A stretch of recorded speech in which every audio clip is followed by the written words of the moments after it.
On September 4, 476 AD, a Germanic officer named Odoacer marched into a Roman palace. He was a career soldier, leading troops who were technically part of the Roman army, men who had arrived to demand the land and unpaid wages they had been promised. He found Romulus Augustulus, a 16-year-old installed as a puppet by his own father.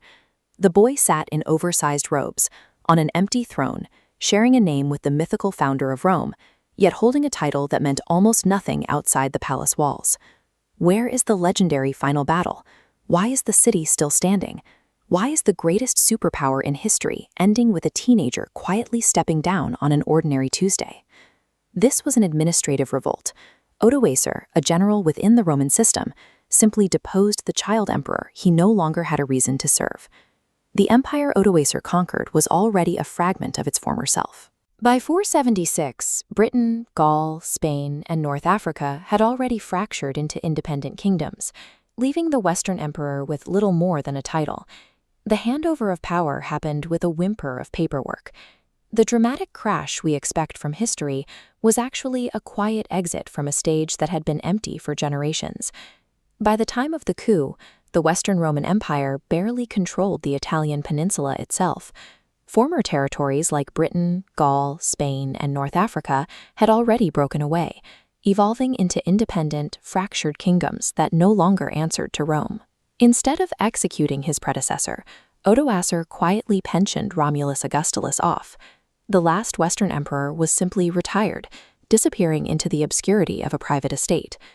Odoacer then gathered the imperial regalia, the crown and the physical symbols of Western power, and shipped them to the city of Constantinople. Sending the crown away was the final death blow. It was a formal declaration that the West no longer required an emperor of its own. The decay of the Roman state was an internal process. For 3 centuries, the empire systematically dismantled its own foundations.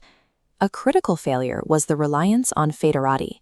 These were mercenary troops who were loyal to their individual commanders and their paychecks, rather than the Roman state. This pile of Roman coins shows the progression of the crisis. The bright gold gives way to heavily degraded base metal coins. This debasement was a desperate attempt to fund endless civil wars, leaving Rome unable to pay the mercenaries it relied on for protection. Merit-based succession collapsed. Emperors were chosen by the military based on the highest bribe, leading to internal conflict that hollowed out the legions. The myth of Roman invincibility had already been shattered decades earlier, during the sack of the city in 410 AD. Odoacer and his soldiers simply walked through a door that internal corruption had already left wide open.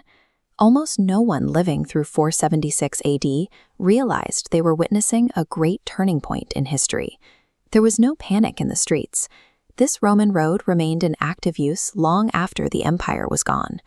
Daily life in Italy continued under the same laws, the same administrative systems, and the same infrastructure that the Romans had built centuries before. These are the defensive walls of Constantinople.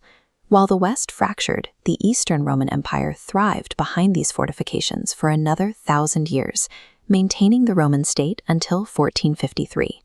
In the West, the empire's influence shifted from borders to culture.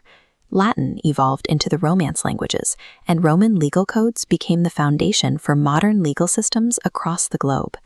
Empires collapse when trust, currency, and loyalty erode faster than the leaders are willing to admit. Rome fell piece by piece, from the inside, until there was nothing left to hold the weight when the final push came.